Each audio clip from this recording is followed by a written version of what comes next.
Pour moi, c'est l'ambassadeur qui a été nominé, c'est Dadju et Maître Gims. Les restes là, je ne suis pas au courant. Je suis en train d'attendre la promesse de Maître Gims. C'est le seul artiste. Dis-moi quel artiste a pris les passeports problématiques, il a passé la dit à un projet. Il n'a pas prononcé un projet. Gims, il est venu devant Fatih. Et puis il n'a pas menti. Et puis il ne va pas demander l'argent. Il ne va pas quémander l'argent congolais. Il n'en a pas besoin. Ah, laisse ça mon frère. Maintenant, quand on a travail, musicien, c'est pour cela que je te dis que ce n'est pas un passeport diplomatique. C'est un passeport problématique. Il faut modifier. Pourquoi problématique? Parce que ça apporte que des problèmes. Tous les autres qui peuvent venir au ambassadeur culturel, c'est faux. C'est faux comment? Ah, c'est faux, papa. On ne te connaît pas ni en Asie, ni aux Républiques dominicaines, là-bas, on ne te connaît pas. Beaucoup des artistes qu'on est en train de voir là, ils disent que non, ils veulent avoir un passeport diplomatique. Le même là, tu les as déjà demandé si leur passeport c'est quoi? Ils ont des passeports français, non? Ils n'ont pas de passeports congolais? Ce sont des Français. Tu as déjà demandé à Moutarika, ça fait combien des années où Mafokoda a payé l'argent? Quoi? Mafokoda. Mais on a fait voilà, dans ces pays, on paye déjà pas le droit d'auteur. Tu vas voir Mafokoda, il y a qui dedans? Oh, il y a Redia Missi, oh, il y a Félix Wangezeka, oh, il y a Werasol, oh, il y a tout ça. On ne comprend rien. Et puis quoi? Banaki, bana poto, bana mikili, yokelanga eloko oyo. Soki olingi ovanda na ba condition ya kitoko, belengi. Tala esika ya kovanda, yango oyo. Flotte Hotel Joli Kabelo CPI, awa soki oye, ezali kambote kendo kosomba bakiti to nini te. Nyonso ezali, c'est-à-dire que awa okoyaka kana bilamba ya pamba, okokuta tout ezali. Cuisine, salle de bain, chambre jolie kitoko. Bambetu ya nyekese, salon ya VIP, toilette. Awa kutu kolobate po atami kate kwei. Okoliango jolie kitoko, microbe ezali distrait. Courant 24 heures sur 24. Minda pelelele. Soki courant kei. Mobangi na groupe électrogène ezali wana. Oko sentir kutu teke courant ikendaki. Awa makambo ya okendoko luka mai na ba cantine. Ezate mai pepele nyama ezali kobima neti kaka awa nde izini ya régie des eaux ezali. Posoki mai kake kei bazali na réservation ya mubange nango awa mbala moko ekomi kobima joli kitoko boko sentir kutu teke mai awa ekangami. Awa bazali meme na bar na bango oyo batu ya libanda bakotaka te. Flotte Hotel Joli Kabelo CPI ezwami na avenue Bula numéro 115 quartier Adoula na commune Bandalungwa. Référence Église Mangembo. Na Flotte Hotel Joli Kabelo CPI nyonso pepele neti kaka na film. Fatih Beto fala salaka moi correction mouké. Bon, vous voulez les passeports diplomatiques? Critère. Vous êtes mécontent de votre fête d'adjouer Gims? Ok, allez jouer là-bas. Ministère ya culture, allez. Bon, bandana na obeta mutali bosote al tokei. Fatih Beto tu écoutes 1 million. Obeta toni stade de 1 million na passeport diplomatique. Et puis tu pars. Attends mon tomo to sala katikati. Attends demi moitié de 4-4. Je pense que tu manques des arguments. Tu dis Batalibanda, qui est Batalibanda? Dadju c'est un fils de pays. Fils de pays, mais évoluera à l'Est. Évoluer, leader autant à passeport français. Ce sont les Français, évoluer à la Magamni. Oh, ils sont d'origine congolais. Bana venanga juna janana. Maître Gims style là congolais. Malgré qu'à l'équipe on a succès na bambo on a makamuto. On a ko tanga na bisote. Moudareka c'est lukanga il y aura position de tir na ndeka na beta concert 5 heures pour tant que tu as Kadogo et pour la Moutareka soit mis en position de tir. Nous en France. Voilà le côté c'est Léon quelque part sur une Wenzeni noir. A comme ça animateur.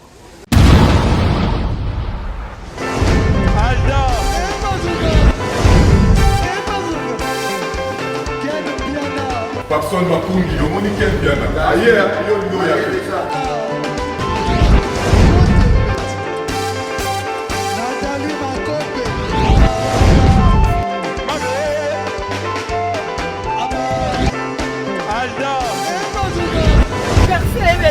Fali un peu.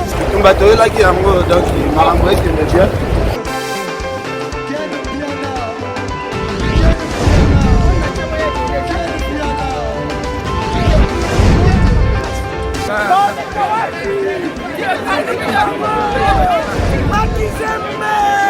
Ah bon?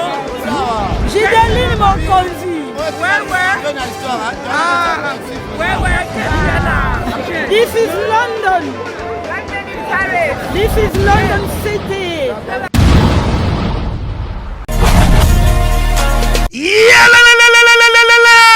Après confinement, réouverture, Yanganda Taba, chez Djongade, Awa, Bokokuta, Biloko Nyonso Bolingaka ya Kotumba, lokola ntaba ya kitoko pe elengi, soso ya kotumba, ngulu ya kotumba, poaso ya kotumba. Esengali koyebake, chez Djongade, bafongolaka kobanda mokolo ya mardi, ti dimanche. Awa nde sika ambiance ezali kolala, adresse ezaka se moko, chez Djongade, weekend, boza deja ya kosepela, chaque vendredi, bobanda kozwa Suzuki Luzubu 4x4. Yende muta kosepelisa bino na ndenge ya kosakana te, oza kulia, oza komela, oza kopina. Pe chaque samedi, ekobanda kozala nde CNN, Alligator, na ba artiste mosusu. Bako banda kosepelisa bino na makinu ya defwa te na bakunga ya kosakana te. Et puis, chaque dimanche, sombele suka ya bisanga, nde bokozwa les grands chanteurs. Emile alias de Mingongo, yende muta ko palola awa, boko sentir betue ba ou différence yena. Malolo.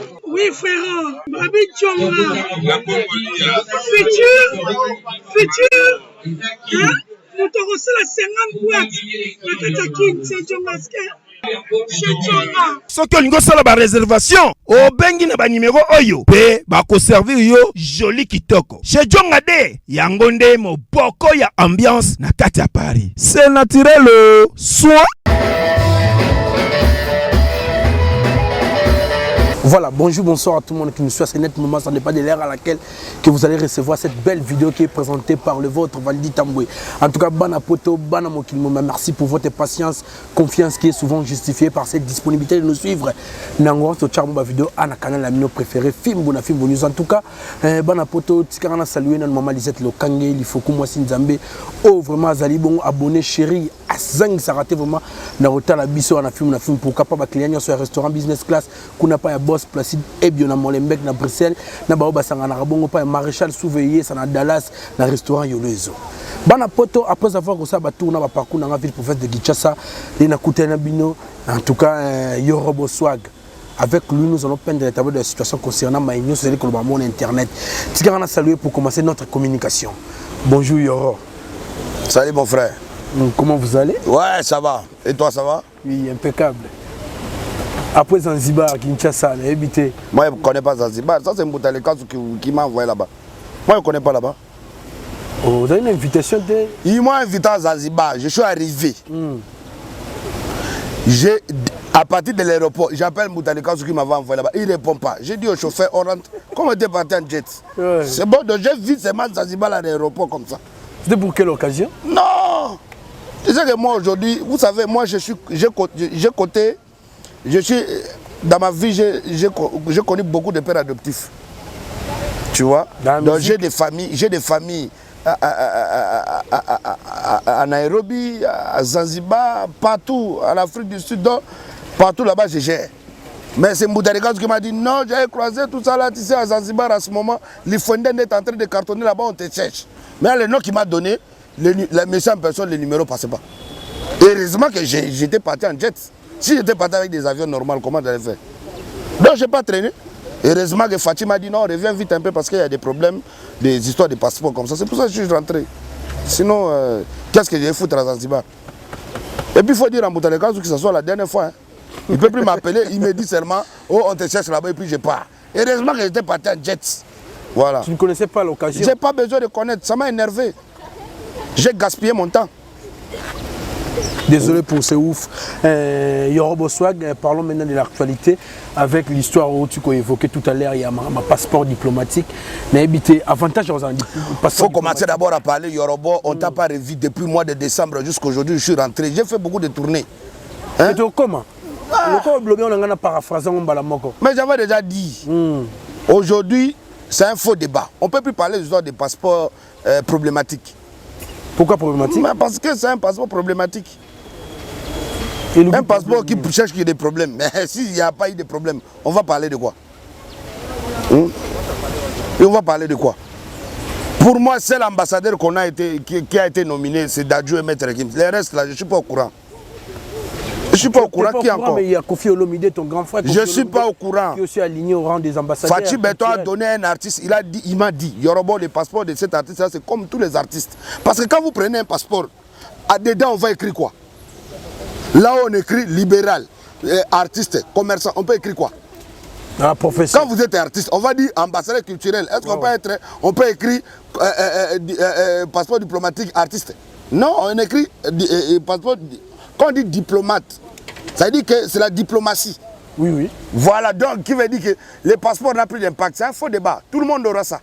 Même Inosbi. Ça veut dire qu'aujourd'hui, moi, je ne peux pas commencer à me focaliser dans des bêtes choses comme ça.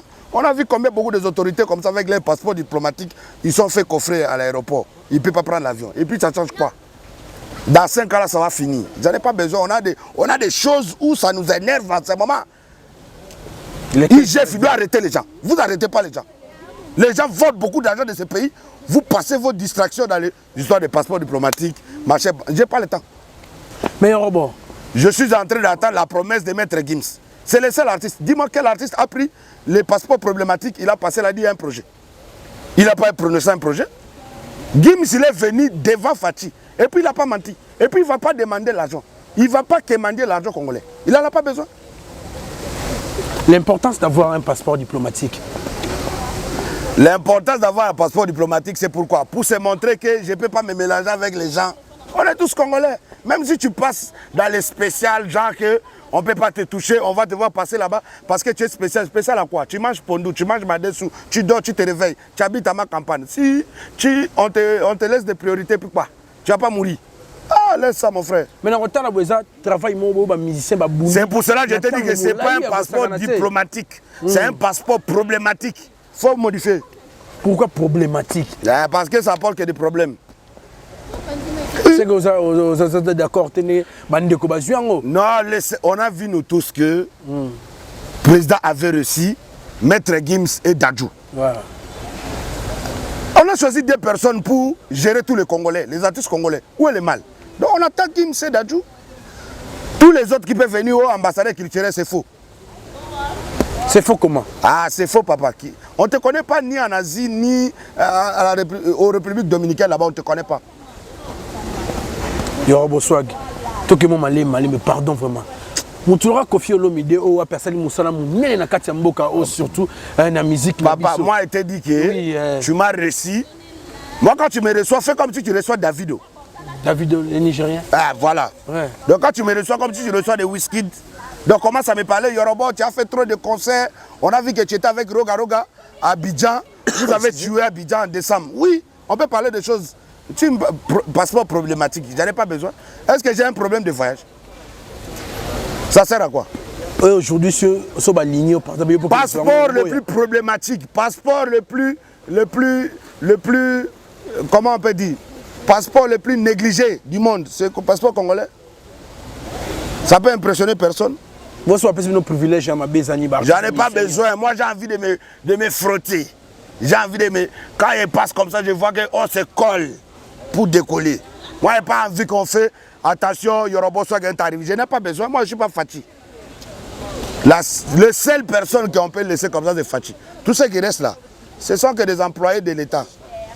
Mais selon les informations aujourd'hui, il y a aussi d'autres artistes et musiciens congolais qui peuvent avoir un passeport diplomatique, mais ayez banité. Toki Kombo Fali, Zobeta Makasi, Nali Solango. Mais déjà, non, il faut déjà commencer. Oui. Il faut déjà commencer par beaucoup des artistes qu'on est en train de voir là, ils disent que non, ils veulent avoir un passeport diplomatique. Le même là, tu les as déjà demandé si leur passeport c'est quoi? Ils ont des passeports français, non? Ils n'ont pas de passeport congolais? Ce sont des Français. Ils ont des problèmes avec leur France. Ce sont des Français. Donc ça regarde eux là.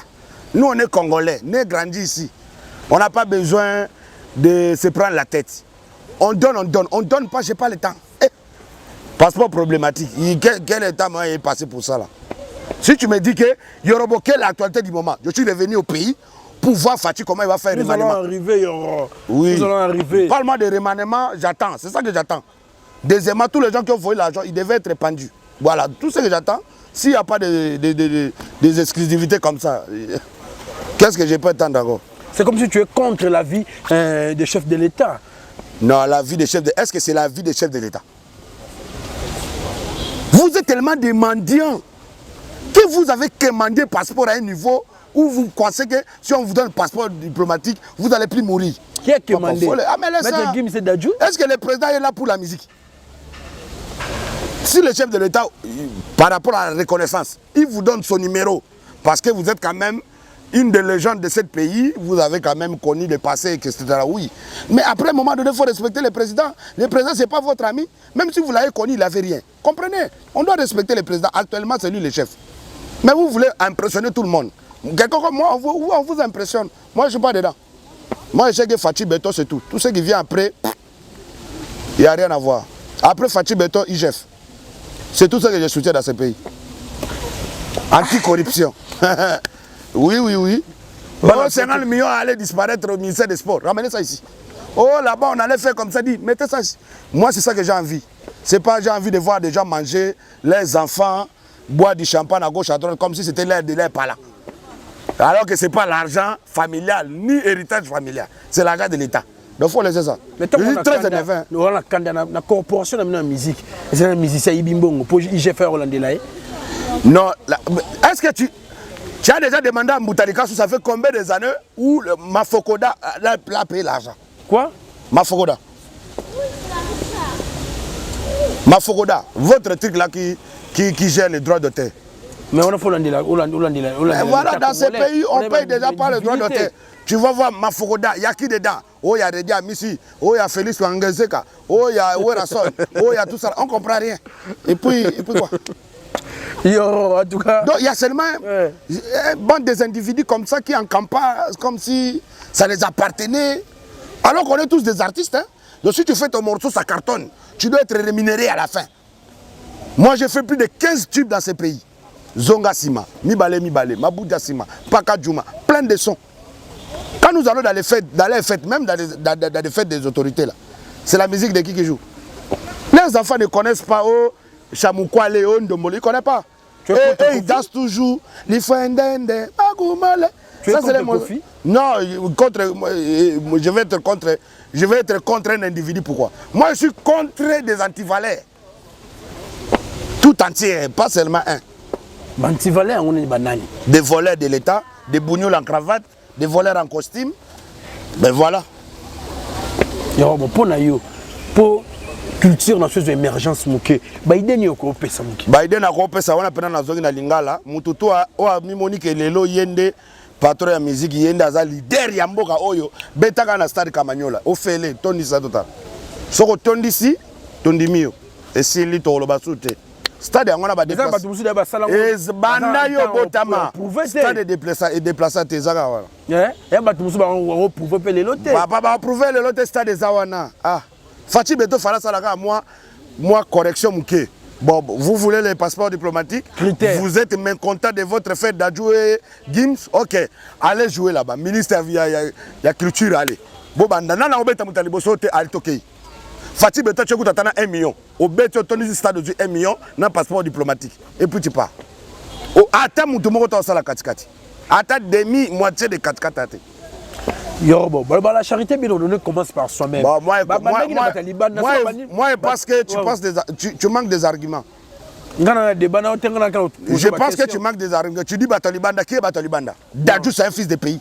Fils de pays, mais évoluera à l'Est. Évoluer, leader autant à passeport français. Tu sont des Français, évoluer à la Magamni. Oh, ils sont d'origine congolais. Bana venanga Djuna Djanana. Maître Gims, style là congolais.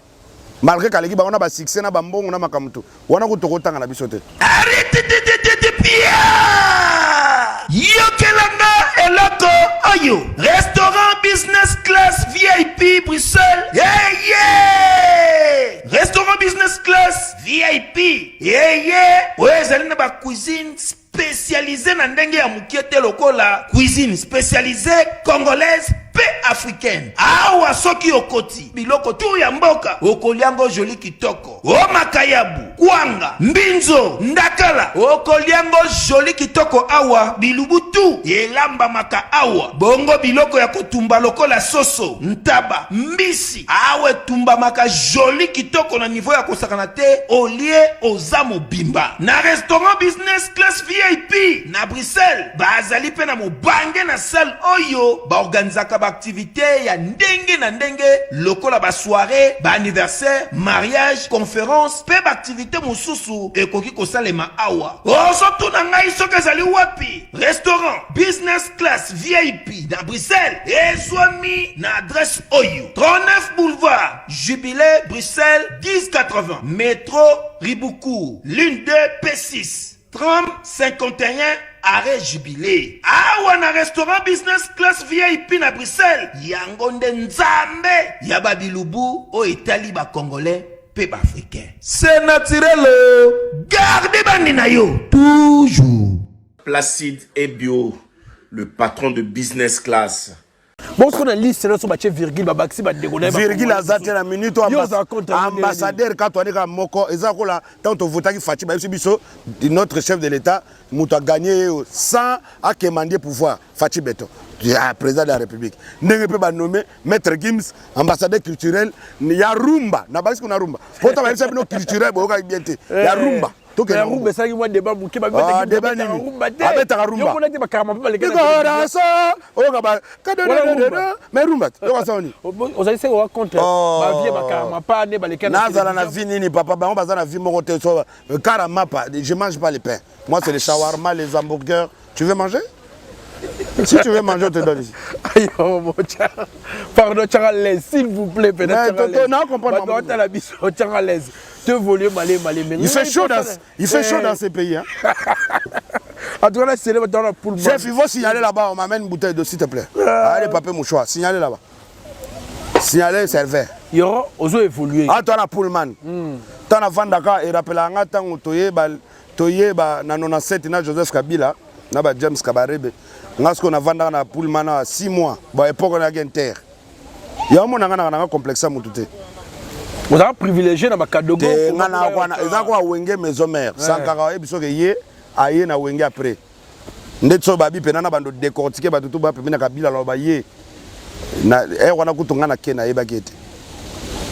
Do monde tinga afin de Gillette kilo. Chef, avec une bouteille d'eau avec des papiers mouchoirs, merci. Pardon. Tu évolues là-dessus. Il y a un monde ami. Nangana Zvanda Po, comme Roga, Mr. Bokoko. Roga, go. Ah, ben, t'as déjà lobby. Comment peut pas naïe en tout cas. On a vendu. Oui, oui. Na Monique, son abina Yambaken, piana na babandal, bambouteillage, ba poussière. Au démarre, pigué à 45 000 €, 500. Et hop, béba. Na. Attends, moi, c'est va partir. Ah? Dans mon sein, on va partir. Na lobby na 45. Yango eza ko sata. Soko zango beti na Google bimi. Na beti là. Mugilize change. On va pas dire bando il a zo. On blouson oh, de ma part on a gimbatseke blouson oh, de ma part on a. Attends, je vais te montrer mon frère. Na biso tout mutala ta ka montre cher à Maître Gims. 1 500 000.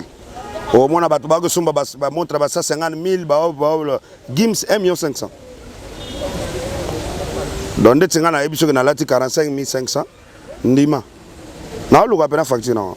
Ah non, 44 000. Mais on a capté. Yango yo. Ah, facture n'a pas capté. Oh, non, là, 44 500. Yo, balanga. Oui, arrangez pas ça. Pardon, Yoro, tu évolues. Aux amis intimes, en tout cas. Quel bien va bien? Oui, très bien. Bon, bon, ça bien ngai. Ah, c'est un appareil. Toi que toi. Ah, tu Belgique, oui, non? Té. Mbutalika sous Ken Piana. Tozo voyager, toi qui de concert tourisme. Na Paris. Na continue. Na compte à mon de Otimba Mouta, mais on va concert tourisme. On continue. Yem dans mes matos gouvernement de gouvernement Otina. Yo de mon gouvernement, je crée ça comme bête, ça au gouvernement comme producteur. Kabongolo. Ça, mon ami? Ouais. On dit quoi? Il a évolué. Ami intime, non, sans caractère de Kunta. Tout le monde est dans la télévision ici. Ce qu'on dit, ça va dire héritier aussi, les gars. Tu es tombé dans l'histoire sans caractère. Comment on appelle côté héritier? Il y a qui ont battu belé. Tout le monde est dans la télévision ici, puis vraiment, on a un acharnement. Vice-président sans caractère de Kunta. Vice-président sans caractère de Kunta. Vice-président sans caractère de Kunta. C'est-à-dire que téléméla. Bon, il y a passeport diplomatique, il y a quoi de Koraman, on partage la vie, mais vraiment. Naza au courant quand on est à émission na awa, ils ont concert à Roga na ndenge Fachi Beto Yambagi d'adjoint à Maître Gims. Chef, j'ai demandé des serviettes s'il vous plaît. Oui, beaucoup. Amenez-moi ça, va d'ouvrir s'il te plaît. Je suis en train de transpirer. Vous n'avez pas de grosses ventilateurs comme ça. C'est nous à Abidjan, quand on vient au Sofitel. Yo, là, on a on a évolué 10 millions de vies. Intercontinental. Il y avait Mundabi. Non, à l'époque là. Tu sais qu'en 98, on a invité Moutalika sur la famille. Moutalika, c'est lui qui a eu une position de tir. On a un concert de 5 heures. Tant que tu as cadeau à l'époque, Moutalika soit mis en position de tir. Nous, en France. Voilà, le côté c'est Léon quelque part, sur une Wenzeni noire. À comme ça, animateur. Boum! Premier concert na Kanchat. Moutalika, ça y est, pas bête, une heure d'État. Tala. Comme na linga Moutalika, sur ma race, nga mounaïb ça fait un cadeau go tout. Soka bête, une heure d'État. Après, on a bomier. Moutalika ça va être position de tirer ndeti nzamba suka tangu atika position de biso to bando charger pena solo to bisi aller continuer concerter na 5h Moutalika ça boulait aussi à la 22h ata pena 23h minuit Moutalika ça comme là siko ça Guillaume mena ki Swahili beaucoup ba komba ma pardon bodi ndevu kila là ça besoin to yo kate Moutalika ça beta 5h du matin siko ba kadoko pena kuite comme kota bata deuxième cité bakei bata nini boy donc pourquoi tant na kapena na Pullman ça fait un bail mais ils ont l'histoire on était na la rapona roga à la base nga pona la Pullman faut ba futa ngai et ils ont raison à passer na yo en fait nga na Pullman ta na vanda na papa Michael Jackson papa Michael Jackson Joe Jackson oui bien ta bon fin occasion tant Joe Jackson a ko tala kabila à l'époque ba sala makambu na banga ba fondation ba makambu tout ça là. Et donc, Joe Jackson a moninga siko kota kabila. A sepe langa kadogo aza propre aza kitoko tout ça là. Bu azunga o ya katoko solo là. To yawa o kokende soutena na poso vanda na ngai. Siko muta o lobela langa na banglais leki ya Antoine Gonda mwasi comme ya nani? Solange Gonda. Babo sanat. Époque wana. De moninga na mutu moko boye. On a un privilège j'ai vécu pembe na kabila niveau ni. On a pété nini. Na ana besoin za la pété na kadogo libérateur le star. Nako memelo nani l'équipe bien scène na eno nakini. Oh Jennifer Lopez na ena. Du coup ça na mon featuring yo besoin musicien. Te koki déjà na ça featuring na Sidiki Diabaté, na ça featuring na ba star rebelle. D'ailleurs ga ba actualité na bien temps. Faut tout na kenit 10 millions de vies. Na habité au Sombagi Ken a moni concert plein la statique na tuni. Oh yobo oh concert a roga na habité. Roga to betaki na Sofitel. Oh ngamoko ba kangi stade Mobimba. Président Bidja bino botika Yoruba bet. 10 millions de vues n'habité. 10 millions de vues. D'abord, je remercie la Côte d'Ivoire pour m'avoir fait confiance. Je remercie la Chine populaire. Je remercie tous les fans de DJ Arafat. Je remercie mon gars sur celui qu'on appelle Moli Le Mola. Mori Le Mola. Mon général Camille Makoso El Bandios. Je remercie le patron de Ariel Group. Il s'appelle Kenzo Kashmani. Et puis je remercie tous les Ivoiriens, les Ivoiriennes. Mabeka nangana ke bala nanga Jezabel na Bidjato komaka boya Jezabel. Babotolo yeto yo mondem do sedara. Faux débat. Yo ngoko ta débat. Yo de bandili solango. Et na lobby na yo de bandia. Na raisonner ka Jezabel na bien. Rien à voir. Faut que les gars tenem da sopela sur la vérité nyoso.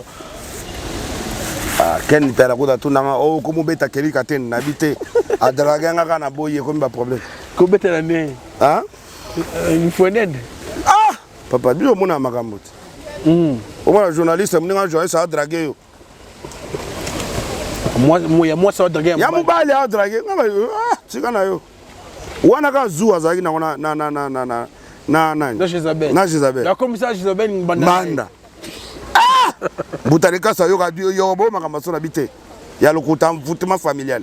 Katuka mbadi. Il sera 10 millions de vies tout ça wana. 10 millions de vies en tout cas na remercier ka bato libanda. Pour 10 millions de vies parce que ba congolais ba rapena mutema mabe. Omoni toko mati na niveau moko boye na talike na Congo to banga na te. Na bibozela na to kende na libanda mboka na bando beta nanu bato bino bomona ka danger. To kenda libanda mboka kisite nini te to sina simbi bomona ne na beta moko na stade. Na longo na stade na bando beta siko ya normal. Na beta.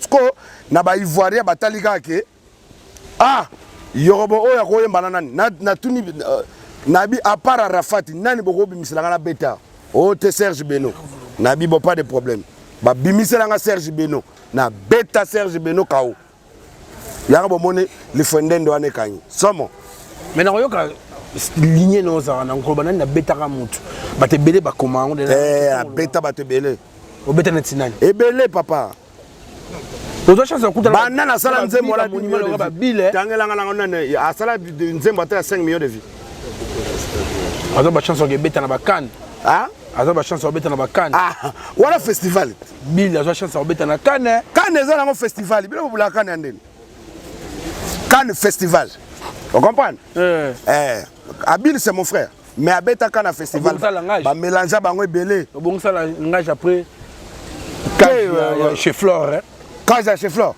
ah papa mais on ne sera pas na santé au il est mal à répéter to banda na hôtel mapo na komina na kanda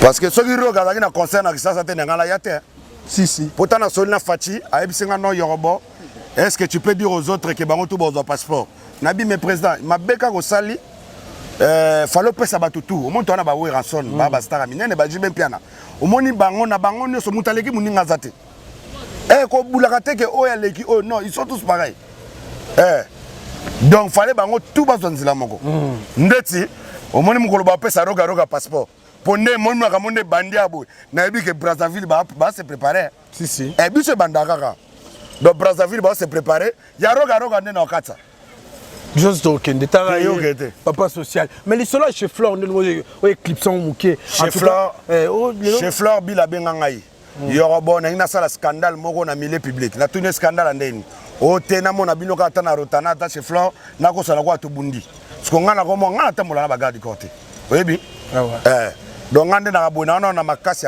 ya blague te bila est-ce que bila ngana to ko bunda na bila ba beta bil mabe mais sala mabe vidéo abunda ye moko to moni mutu kaka kuna simba ye mutalekasi kuta benga ngabia yorobolo bako suki to apena na video na yo ba beti yo na chez Flore na ebisi mutalekasi soko tindeli ngai place bo moni ba beti yorobata mbata na peso $50,000 vidéo mona na te to mona zo gazebi non j'ai vu mon frère il avait faim vous savez au moins succès à la bien mais qu'on maintenir la passe soki muto au moins téléphone ndende boy to legi des ans mais zo betaka o kasi maga avant-hier yangwana et puis ça OK au moins que na banda ki te leona na 10 millions de vies na banda pena na 1 million 2 millions to kende kaka muto mozusu banda sala 1 million ti lelo asa eloko te faut arrêter ça mon frère ngalo ba makambo wana te mais en tout cas na ozela kaka remaniement ya Fachi Beton parce que ba konzi mingi na lobaki surtout ko banana ba conseiller à chef de l'état mingi faut ba kende faut longola ba conseiller faut longola ba tuna gouvernement ba wario faut ba to ba kende et puis 2023 totika la kana Fachi na IGF na autant là boye au peut ça image mo bende baloba le poteau derrière tout comportement social il y a une communication côté là au peut ça image mo c'est comme chose riche n'habité papa ngala Joseph Kabila ba forma biso passe mo 5 milliardaire ngala to ndenge mo to yo so ku fe mutana ndaku bat faut ba cotiser ngaso la tsheka allo to bosa na polémique mari na ko ta Fachi tindala atindi wana obenga et ya blague te na obenga ye mo rais c'est mon frère mambo bat bas bato ya comédie te na ota la caméra na fanatique ya te makambo na sala ka ba paga ba mbongo ya kosaleka na kotala bo Eric Mandala azanga ki mbongo kota ko ibokela ngo c'est pesa 2 millions na so maman ba champagne ba to amela esuki na ngona le continent papa ngana mona mel ba kayoko ba présentant ngate bo mona na voani Nakuta na Théodore Obiangema akota na Sofitel bato ba paniquer. Amere bakayogo pembeni. Na ba gardios ko. Taka amere bakayogo ba yogo Congolais. Ko pesa ka boy na zone Obiangema. Na sala 2 mois na Sofitel. Ba futela ngate. Soko ki babio yogo botomi mage lukuta. Mutu na futela nga aviat. Na laisser l'artiste na bimana okesa mutu te.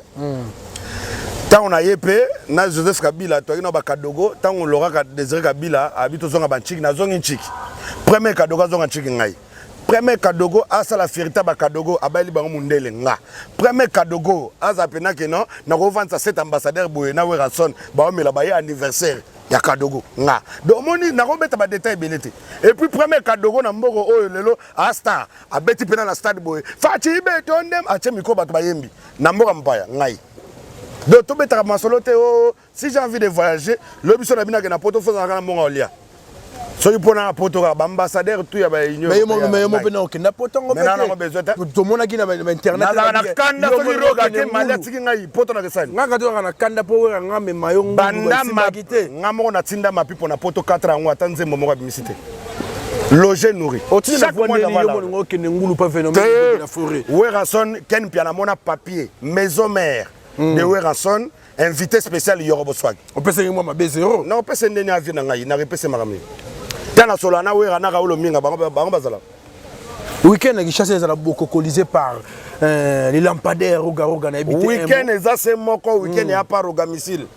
Lampadaire, officier chevalier. Le seul musicien où a un problème na ba touté. Oui. Message pour bato bazali bako en tout cas botala kande na lati pembe do bato ba ya balata ko leka ngai poso kana lati ko leka bino bona problème dobo lata kitoko bien ega pour délégation Brazzaville belé na moni ba masa nga ba boté mombongo na moni ba te belé na moni pe ba patron pena ya solo ba patron lukutate pour roga mutu moko yebo ko mona ka lobi nani Théodore Obiangema ayi concert boka mate ya metsana na bato bongo. Donc, na sengi pe na ba mise tout ya Congo, ya Kisasa, tozala bomoko, to kende tala nzembo oyo après lifwendende. Oye beti ba nzembo batunios. Yango na boyo ka seto lobani. En tout cas merci. Oui. Parce que tant lifwendende bimi et terroriser batu.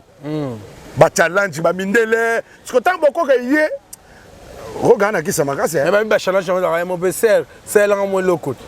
Tindi na mo vidéo. Papa mindele no so ba bino ngam na tindi ba. 40 000 vidéos.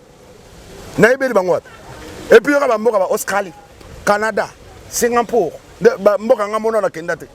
À part Zanzibar, mbotaleka sanga ke kangsangai. Merci. Na comment le communication. Donc rendez-vous, Yoro Swag en première partie de Roga Missile Lampadaire. Soyez au rendez-vous. Voilà, on est là pour mettre KO. Donc Kinshasa Bopeto, naibi que Jantini Ngobila, ne touchez pas mon gouverneur Kotaza Anne Sengo. Parce que maire Libanga na nzembo wana ya 2 personnes. Jantini Ngobila na César Kouka. Parce que César Kouka est Sengoka ande Joana. Ata to sali 5 ans to mona na kate. Mon ami Gaël oka ngote. Libanga nani? Mon ami Gaël oka ngote. Mon ami nani? Gaël. César. Te kana kuboko oka ngote. Kouka. Mon ami Gaël oka ngote. Te bongo na yoka ndeni papa. Biso to yoka ka comme moko. César Kouka. Ouvre-toi. Merci. Papa. César Kouka. Hier ata ye concert à Rogate. Merci na Whisky Wish qui était derrière. Je salue Brazzaville, je salue. Vous abonnez massivement. Attendez. Au baka batu bateka antaba. Zana boga loba patron MSO kanga ba combo. Je salue le grand moine Raoul Ominga RO. Voilà. SNPC. Je salue lycée et bataille imbattable mbongo batama Orio Hall. Muta komisa tête ndai patron. Basa ne ba je. Même na batu so ko rappeler moi ba yebi hotel. Oluka ta musu canal pe oyeba na caméra boy. Papa batonga na bwako wana ne ba patron. Yo nga bwaka bana nguba. Oka mutu moko PDG kingal otala boy aza coordonné. Bambaka ma papa. Na bwaka nani? Vena ngani Neimi Moulanya. Nani? Neimi. Ayebanité. Je salue Fatih Béton. Fatih Béton, le seul président qui a pas commandé le pouvoir. Je salue sa famille, la première dame. Fondation Kassalou, tout na concert à Roga. Oh Fondation Maman de Zakero, na concert à Roga. Oh ba patron. Oh la groupe ya Kouka César ya Kisasa. Tout na kola donc Congo Brazzaville, Congo Kinshasa, venez nombreuses, venez danser les Fondende. Magumale, les Fondende, Magumadadou. Nani konzadi za kwame, igina kwame, makinu malugadu. tala boya kobina on peut souple penate mais musique ça m'a été si fort merci Ken Piana yo oza ko la journaliste wala ya pembe okomo landana loketo rendez-vous chez Rokamisi le 19 c'est samedi PDG Kaimbe Chetemba yemoka tika Afrique du Sud talaka PDG akenda Afrique du Sud kala habité comme roga bokoko ye fonga mona ya donc Kaimbe Chetemba ko zala bato belé ba ko zala boya ebele mbutali kaso bo mone susu nenga binaka donc Ken Piana ko zanga te comme Ken Piana na coffre avion wana makamba solo na sepel na comportement na te ba bengi nga o ba belge ba refoulé Ken Piana bilu kuta toke concert à tourisme merci vous ça vous massif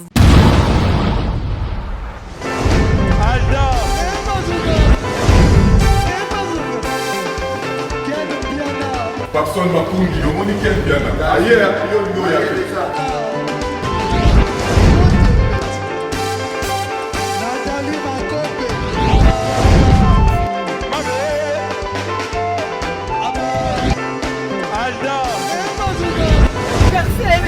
Fali avant. On va te relaxer un peu, donc Malamboé qui me dit.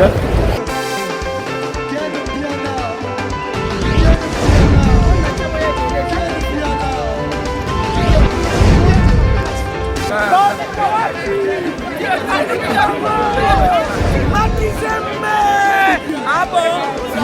Gideline mon conduit. Ouais. This is London. This is London City.